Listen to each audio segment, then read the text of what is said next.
കണ്ണാടിയിലൂടെ കേരളീയ ദർശൻ അവതരിപ്പിച്ചുകൊണ്ടിരിക്കുന്ന കണ്ണാടിയിലൂടെ എന്ന പ്രോഗ്രാമിൻ്റെ പുതിയൊരു എപ്പിസോഡിലേക്ക് പ്രേക്ഷകരെ സന്തോഷപൂർവ്വം സ്വാഗതം ചെയ്യുന്നു.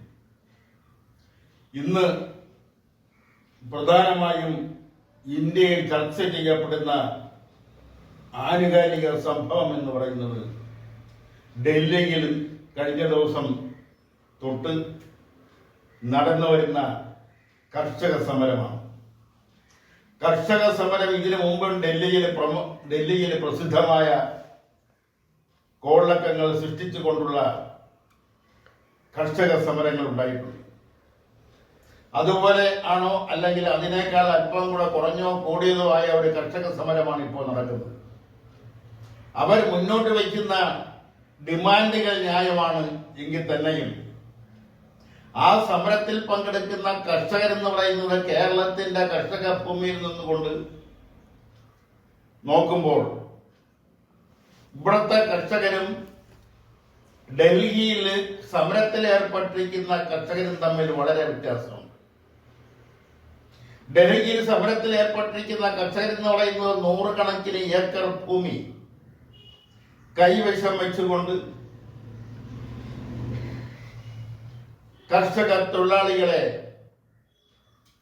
ഒരുപക്ഷെ അവരെ ചില കരാറിന്റെ അടിസ്ഥാനത്തിൽ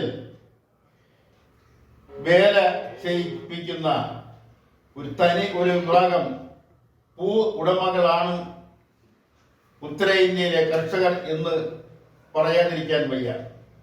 നൂറുകണക്കിന് ആയിരക്കണക്കിന് ഏക്കർ ഭൂമിയാണ് അവരുടെ എല്ലാം കൈവശമുള്ളത്. അങ്ങനെയുള്ളവരുടെ സമരമാണ് ഡൽഹിയിൽ നടക്കുന്നത്. പക്ഷെ അവർ മുന്നോട്ട് വച്ചിരിക്കുന്ന അവരുടെ ആവശ്യങ്ങൾ അത് കേരളത്തിലെ കർഷകരുമായി തട്ടിച്ചു നോക്കുമ്പോൾ ന്യായമാണ്. അതായത് വായ്പ തുകയുടെ പലിശയുടെ ഇളവ് അത് കേരളത്തിലെ കർഷകരെ സംബന്ധിച്ചിടത്തോളം അനിവാര്യമായ ഒരു ഘടകമാണ്. അതുപോലെ തന്നെ കാർഷിക വിളകൾക്ക് താങ്ങുവില അതും കേരളത്തിലെ കർഷക ഭൂമിയിൽ നിന്നുകൊണ്ട് ചിന്തിക്കുമ്പോൾ അതും ന്യായമാണ്. അങ്ങനെ അവരുടെ പ്രധാനപ്പെട്ട ആവശ്യങ്ങളെല്ലാം ന്യായം തന്നെയാണ്. പക്ഷേ കേരളത്തിലെ കർഷകരും ഇപ്പോൾ ഡൽഹിയിൽ നടന്നു വരുന്ന സമരത്തിൽ ഏർപ്പെട്ടിരിക്കുന്ന കർഷകരും തമ്മിൽ വളരെ വ്യത്യാസമുണ്ട്. അത് എടുത്തു പറയാൻ ആഗ്രഹിക്കുകയാണ്. ആ സമരം ഭാഗ്യമായിട്ട് വിജയിച്ചു ഭാഗ്യമായി അവരുടെ ഡിമാൻഡുകൾ അംഗീകരിച്ചുകൊണ്ടുള്ള ഒരു ഒത്തുറപ്പായിരിക്കും സർക്കാർ കാണുന്നത്. ആ നിലയിൽ സർക്കാരുമായിട്ടുള്ള ഒത്തുതീർപ്പ് സംഭാഷണത്തിൽ അല്ലെങ്കിൽ സർക്കാരിന്റെയും കർഷകരുടെയും ഇടയ്ക്കുള്ള മധ്യസ്ഥർ മുഖാന്തരം നടക്കുന്ന ചർച്ചയിൽ കർഷകരുടെ ഡിമാൻഡുകൾ ഭാഗികമായി അംഗീകരിച്ചുകൊണ്ടുള്ള ഒരു ഒത്തുതീർപ്പ് വ്യവസ്ഥയായിരിക്കും നടക്കുന്നത്. അത് വരുന്ന ആളുകളിൽ കാണാൻ കഴിയുന്ന കാഴ്ചയാണ്. ആ കർഷകരുടെ പ്രധാനപ്പെട്ട ഡിമാൻഡുകളെല്ലാം കേരളത്തിലെ കർഷകരെയും സംബന്ധിച്ചിടത്തോളം താരതമ്യം ഉള്ളതാണ്. താങ്ങുവിലയിലായാലും ബാങ്ക് നൽകിയിട്ടുള്ള വായ്പയുടെ പലിശ ഇളവിലായാലും അതെല്ലാം അംഗീകരിച്ചുകൊണ്ടുള്ള പൂർണ്ണമായിട്ടല്ലെങ്കിൽ തന്നെയും അംഗീകരിച്ചുകൊണ്ടുള്ള ഒരു ഒത്തുറപ്പ് വ്യവസ്ഥയായിരിക്കും വരാൻ പോകുന്നത്. ഇന്ത്യൻ കമ്മ്യൂണിസ്റ്റ് പാർട്ടിക്ക് ജന്മം നൽകിയതാര്? അത് എവിടെ വെച്ചാണ് ജന്മം നൽകിയത്? അത് എവിടെ വെച്ചാണ് ഇന്ത്യൻ കമ്മ്യൂണിസ്റ്റ് പാർട്ടി രൂപീകരിച്ചത് എന്നതിനെ കുറിച്ചുള്ള അഭിപ്രായ ഭിന്നത വീണ്ടും ചർച്ചാ വിഷയമായിരിക്കുന്നു. ഇന്ത്യൻ കമ്മ്യൂണിസ്റ്റ് പാർട്ടി രൂപീകരിച്ച കാര്യത്തിൽ CPI-ക്കും CPIM-നും രണ്ട് അഭിപ്രായമാണുള്ളത്. 1925 ഇന്ത്യൻ കമ്മ്യൂണിസ്റ്റ് പാർട്ടി രൂപീകൃതമാകുന്നതെന്നാണ് CPI, Indian Communist Party of India ഇപ്പോഴും പറയുന്നത്. എന്നാൽ ഇന്ത്യൻ കമ്മ്യൂണിസ്റ്റ് പാർട്ടി രൂപീകരിക്കുന്നത് 1920 ഒക്ടോബർ 17 അതും സോവിയറ്റ് റഷ്യയിലെ താഷ്കന്റിൽ വെച്ചാണെന്ന് CPIM വിശ്വസിക്കുകയും പ്രചരിപ്പിക്കുകയും ചെയ്യുന്നു. ഇതിൽ സത്യം ഏതാണ്, യാഥാർത്ഥ്യം ഏതാണെന്നുള്ളത് ചരിത്ര വിദ്യാർത്ഥികൾക്ക് വിട്ടുകൊടുക്കുന്നു. ഏതായാലും 1920 ഒക്ടോബർ 17 സോവിയറ്റ് റഷ്യയിലെ താഷ്കന്റിൽ അന്ന് ലെനിൻ ജീവിച്ചിരിപ്പില്ല. ജോസഫ് സ്റ്റാലിന്റെ അധ്യക്ഷതയിൽ കൂടിയ യോഗം. ആ യോഗത്തിൽ പങ്കെടുത്തത് ഇന്ത്യയിൽ നിന്നും 7 പേരാണെന്നാണ് കിട്ടിയ വിവരം വെച്ച് നോക്കുമ്പോൾ കാണുന്നത്. അതിൽ അവനി മുഖർജി, MN റോയ്, MBT ആചാരി, മുഹമ്മദ് ഷഫീഖ്, മുഹമ്മദ് സിദ്ദിഖ് തുടങ്ങിയ 5 പേരും അവനി മുഖർജിയുടെയും MBT ആചാര്യയുടെയും ഭാര്യമാരും കൂടിയാവുമ്പോൾ അതിൽ 7 പേര് പങ്കെടുത്തിരുന്നു. ആ യോഗത്തിൽ അധ്യക്ഷത വഹിച്ചത് സ്റ്റാലിനാണ്. അങ്ങനെ 1920 ഒക്ടോബർ 17 സോവിയറ്റ് റഷ്യയിലെ താഷ്കന്റിൽ വെച്ചാണ് ഇന്ത്യൻ കമ്മ്യൂണിസ്റ്റ് പാർട്ടി രൂപീകൃതമായതെന്ന് ഇന്ത്യയിലെ ഒരു വലിയ വിഭാഗം കമ്മ്യൂണിസ്റ്റുകാർ CPIM അതോടൊപ്പം തന്നെ ചില ML പാർട്ടികളും വിശ്വസിക്കുന്നു.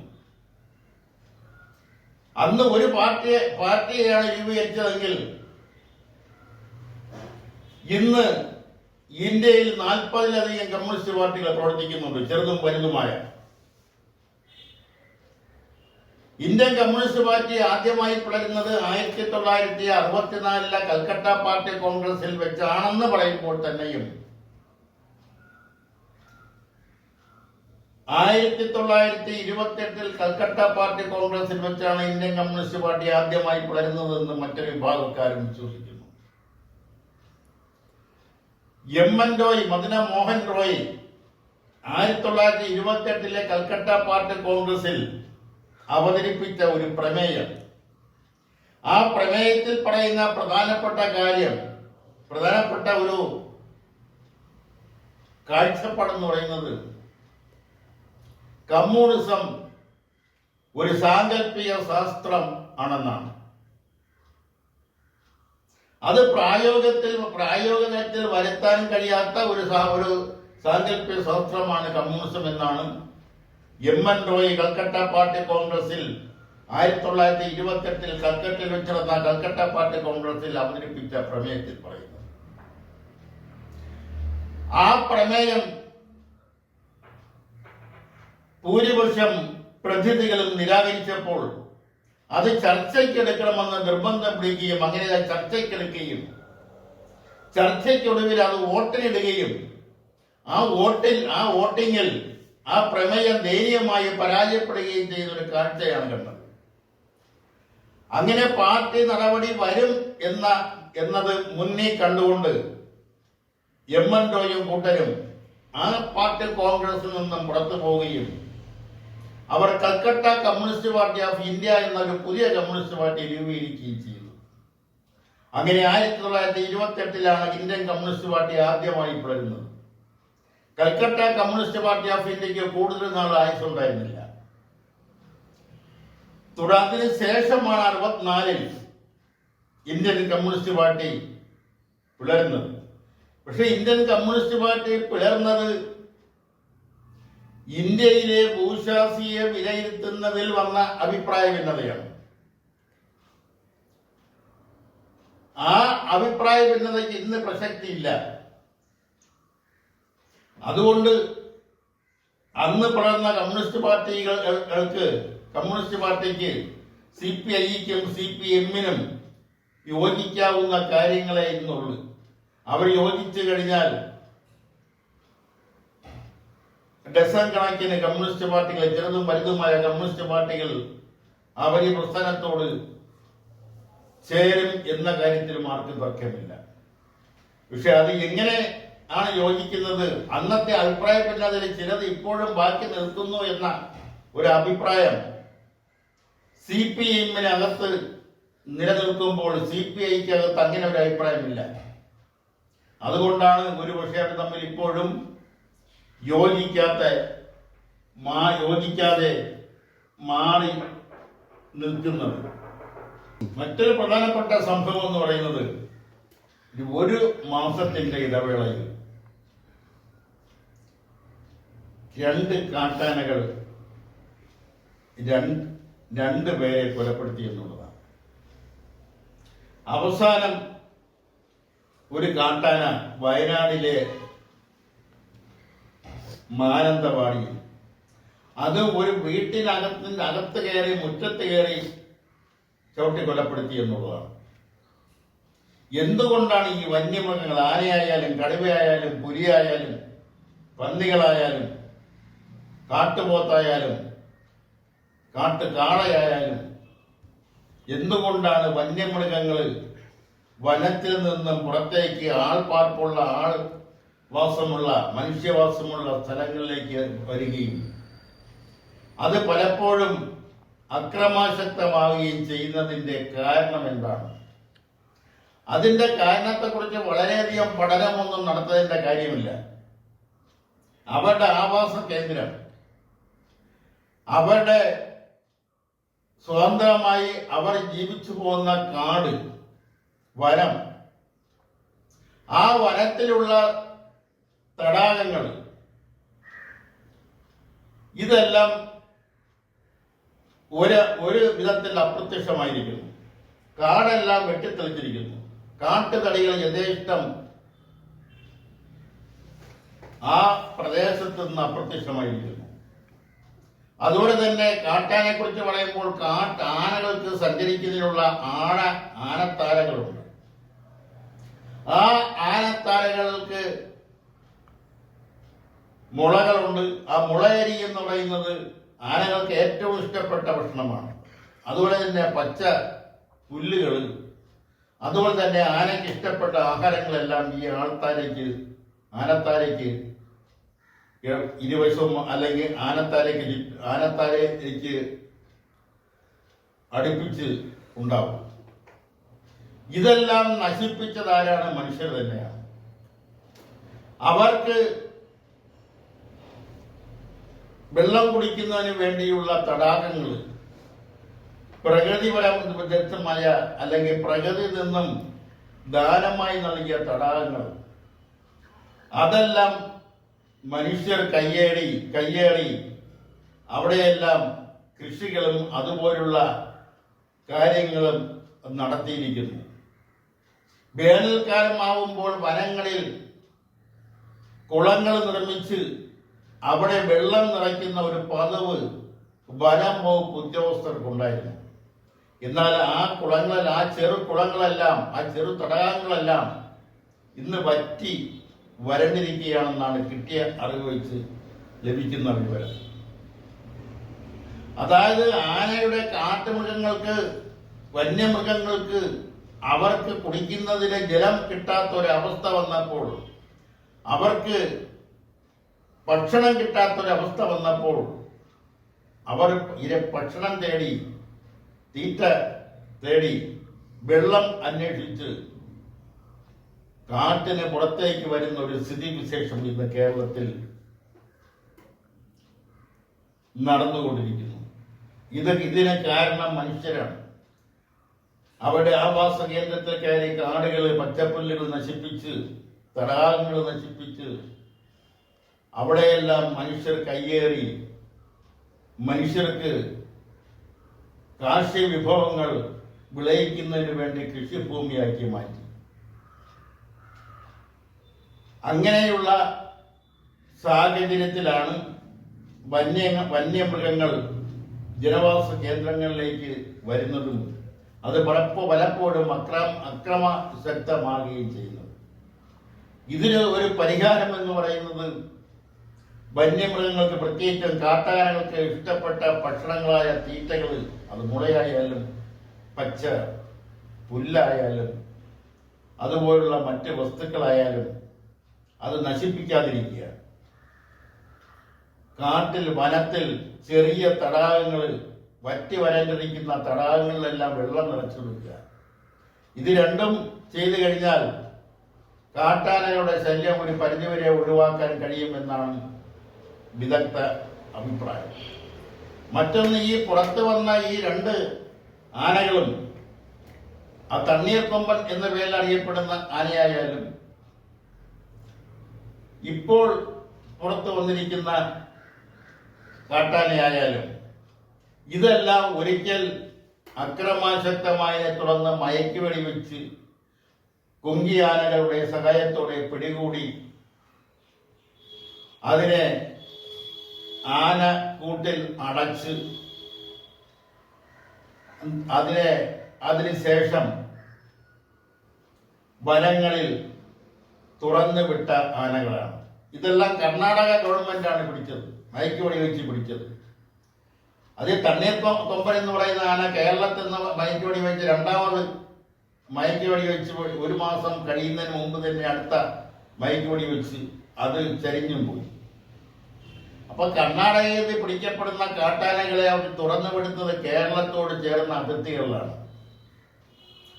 അതിന്റെ കഴുത്തിൽ സ്ഥാപിച്ചിരിക്കുന്ന റേഡിയോ കോളർ, അതിൽ നിന്ന് കിട്ടുന്ന സിഗ്നൽ യഥാസമയം പരിശോധിക്കുകയും അത് ജനങ്ങൾക്ക് മുന്നറിയിപ്പ് കൊടുക്കുകയും അവരെ ജാഗരാക്കുകയും ചെയ്തിരുന്നുവെങ്കിൽ ഈ അപകടങ്ങളെല്ലാം ഒഴിവാകുമായിരുന്നു.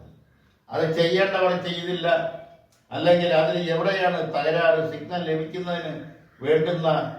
ലഭിക്കുന്നതിനുള്ള തകരാറുകൾ, അല്ലെങ്കിൽ ലഭിക്കുന്ന സിഗ്നലുകൾ യഥാസമയം എത്തിക്കുന്നതിന് വേണ്ടുന്നുള്ള കാലതാമസങ്ങൾ, ഇതെല്ലാം ഒഴിവാക്കിയെടുത്താൽ ഈ കാട്ടാനകളുടെ ഉപദ്രവത്തിൽ നിന്നും മനുഷ്യരെ രക്ഷിക്കാൻ കഴിയുന്നതേ ഉള്ളൂ. അതിനു വേണ്ടുന്ന ആർജവം വനപാലകർക്കും അതുപോലെ തന്നെ ജനങ്ങൾക്ക്, വന അതിർത്തിയിൽ താമസിക്കുന്ന ജനങ്ങൾ ജാഗ്രത പാലിക്കുകയും ചെയ്താൽ ഇതെല്ലാം ഒഴിവാക്കാവുന്ന കാര്യങ്ങളാണ്. ഒരു ആന വനത്തിൽ നിന്നും പുറത്തു വന്നതുകൊണ്ട് സർക്കാരിനെ കുറ്റം പറഞ്ഞിട്ട് അല്ലെങ്കിൽ വനം മന്ത്രി രാജിവെച്ച് വെക്കണമെന്ന് മുറവിളി കൂട്ടിയിട്ടൊന്നും കാര്യമില്ല. ഇപ്പൊ വനംവകുപ്പ് മന്ത്രി രാജിവെച്ച ഈ കാട്ടാനകൾ തിരിച്ചു കേൾക്കുമോ? അവർക്ക് കാട്ടാനകൾ മനുഷ്യവാസമുള്ള സ്ഥലങ്ങളിലേക്ക് വരുന്നതിനുണ്ടായ കാരണങ്ങൾ എന്താണെന്ന് കണ്ടുപിടിച്ചിട്ട് അതിന് പരിഹാരം കാണുക എന്നുള്ളതാണ് മാർഗം. അവസാനമായി ഇപ്പോൾ ചർച്ചാ വിഷയമായിരിക്കുന്നത് ഒരു കൊല്ലം പാർട്ടി, ഒരു ഇടതുപക്ഷ പാർട്ടി. കൊല്ലത്ത് മാത്രമാണ് ഇപ്പോൾ ആ പാർട്ടിയുള്ളത്. മുമ്പ് വളരെ ശക്തമായ, വളരെയധികം അഭിമാനത്തോടെ കണ്ടിരുന്ന ഒരു പാർട്ടി അതൊന്ന് കൊല്ലം ഭാഗത്ത് മാത്രം ഒതുങ്ങിയിരിക്കുന്നു. ആ പാർട്ടിയുടെ ഏക എം പി, ഇന്ത്യയിലെ ഏക എം പി, പാർലമെന്റ് ലോകസഭാ അംഗമാണ് കൊല്ലത്തുനിന്ന് ജയിച്ചുപോയ എം പി. അദ്ദേഹത്തെ പ്രധാനമന്ത്രി തന്റെ വീട്ടിലേക്ക് ക്ഷണിക്കുകയും മറ്റ് പലരും ക്ഷണിച്ചതുപോലെ തന്നെ കൊല്ലം എം പി RSPയുടെ നേതാവ് ശ്രീ NK പ്രേമചന്ദ്രനെയും ക്ഷണിക്കുകയും അവർ ഒരുമിച്ചിരുന്ന് ഭക്ഷണം കഴിക്കുകയും അതിന്റെ ചിത്രവും വാർത്തയെല്ലാം പുറത്തു വന്നിരിക്കുന്നു. അതുമായി ബന്ധപ്പെട്ട് ഇപ്പോൾ ഉണ്ടായിക്കൊണ്ടിരിക്കുന്ന വിവാദങ്ങൾ, എന്തിനാണ് പ്രധാനമന്ത്രി ക്ഷണിച്ചു വരുത്തി ഭക്ഷണം കൊടുത്ത് അല്ലെ ഒരുമിച്ചിരുന്ന് ഭക്ഷണം കൊടുത്തതിന് ഇത്ര വിവാദമാക്കിയത് എന്തിനാണ്? പക്ഷെ അതിന്റെ പിന്നിൽ, ഉള്ളിന്റെ ഉള്ളിൽ ഒരു രാഷ്ട്രീയം ഒളിഞ്ഞിരിപ്പുണ്ട് എന്നുള്ളത് വസ്തുതയാണ്. പക്ഷെ അത് ഇപ്പോഴ് അതിനു വേണ്ടിയുള്ള ഈ വിവാദങ്ങൾ ഉണ്ടാക്കിയത്, അത് ചിലപ്പോൾ വിവാദങ്ങൾ ഉണ്ടാക്കിയവർക്ക് അനുകൂലമായി വോട്ടർമാർ ചിന്തിക്കുമെന്നുള്ള പ്രതീക്ഷ, ചിലപ്പോൾ അത് നെഗറ്റീവായി മാറാനാണ് സാധ്യത കൂടുതൽ. ഈ വിവാദം തങ്ങൾക്ക് വോട്ടിന്റെ രംഗത്ത് തങ്ങൾക്ക് അനുകൂലമായി മാറ്റിയെടുക്കാവുന്ന ധരിച്ചവർ ചിലപ്പോൾ തങ്ങൾക്ക് അനുകൂലമായിട്ടല്ല പ്രതികൂലമായിട്ടായിരിക്കും ചിലപ്പോൾ അത് വരാൻ പോകുന്നത്. ആ കാര്യം തിരിച്ചറിവ് ഉണ്ടാകണമെന്ന് ആണ് ആ വിഷയത്തെക്കുറിച്ച് പറയാനുള്ളത്. അവസാനമായി പറയാനുള്ളത്, കഴിഞ്ഞ ദിവസം CPI Indian Communist Party of India മാർക്സിസ്റ്റിന്റെ സംസ്ഥാന സെക്രട്ടറി ശ്രീ MV ഗോവിന്ദന്റെ ഒരു പ്രസ്താവനയാണ്. അദ്ദേഹം പറഞ്ഞത്, പാർട്ടിയുടെ തീരുമാനങ്ങളെല്ലാം സർക്കാരിന് നടപ്പാക്കാൻ കഴിയില്ല.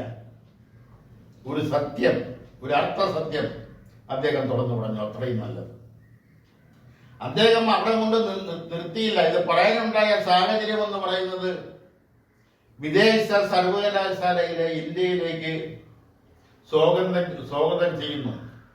വിദേശ സർവകലാശാലകൾ കേരളത്തിൽ തുടങ്ങുന്നതിന് വേണ്ടുന്നുള്ള സൗകര്യവും അനുവാദവും എല്ലാം കൊടുക്കാൻ സർക്കാർ തയ്യാറാണെന്ന നിലയിൽ ധനകാര്യ വകുപ്പ് മന്ത്രി ബഡ്ജറ്റിൽ സൂചിപ്പിച്ചതാണ്, പരാമർശിച്ചതാണ് ഇപ്പോൾ വിവാദമായ മറ്റൊരു വിഷയം. അതിനെ പ്രതിരോധിക്കാൻ, അല്ലെങ്കിൽ ആ വിഷയത്തെ പറ്റിയാണ് MV ഗോവിന്ദൻ പറഞ്ഞത്, പാർട്ടിയുടെ തീരുമാനം വിദേശ സർവകലാശാല കേരളത്തിൽ തുടങ്ങുന്നതിന് എതിരാണ് പാർട്ടിക്ക് അതിനോട് യോജിപ്പില്ല. എന്നാൽ പാർട്ടി തീരുമാനം, അല്ലെങ്കിൽ പാർട്ടി പറയുന്നത് എല്ലാം നടപ്പാക്കാൻ സർക്കാരിന് കഴിയില്ല. അദ്ദേഹം അതിനെ പറഞ്ഞത് ഇന്ത്യ അല്ലെങ്കിൽ കേരളം ഒരു സോഷ്യലിസ്റ്റ് രാഷ്ട്രമല്ല. മാത്രമല്ല, ഇവിടെ ജനാധിപത്യ വിപ്ലവം നടന്നിട്ടുമില്ല. എന്താണ് ജനാധിപത്യ വിപ്ലവം? അതിനെ ബൂർഷ വിപ്ലവം എന്നും പറയും. ജനാധിപത്യ വിപ്ലവം, അതായത് സോഷ്യലിസ്റ്റ് വിപ്ലവം നടക്കുന്നതിന് മുൻപ് പൂർത്തിയാക്കേണ്ടുന്ന ഒരു പ്രക്രിയയാണ് ജനാധിപത്യ വിപ്ലവം, ബൂർഷ വിപ്ലവം. അതിവിടെ നടന്നിട്ടില്ല. അതുകൊണ്ടാണ് ഇവിടുത്തെ സമ്പദ്ഘടനയെ ഇപ്പോഴും കുത്തകകളും കോർപ്പറേറ്റുകളും നിയന്ത്രിക്കുന്നത്. അതേസമയം ജനാധിപത്യ വിപ്ലവം നടന്നു കഴിഞ്ഞാൽ കോർപ്പറേറ്റുകളും കുത്തക മുതലാളിമാരും ജന്മിമാരും ഇല്ലാതാവും.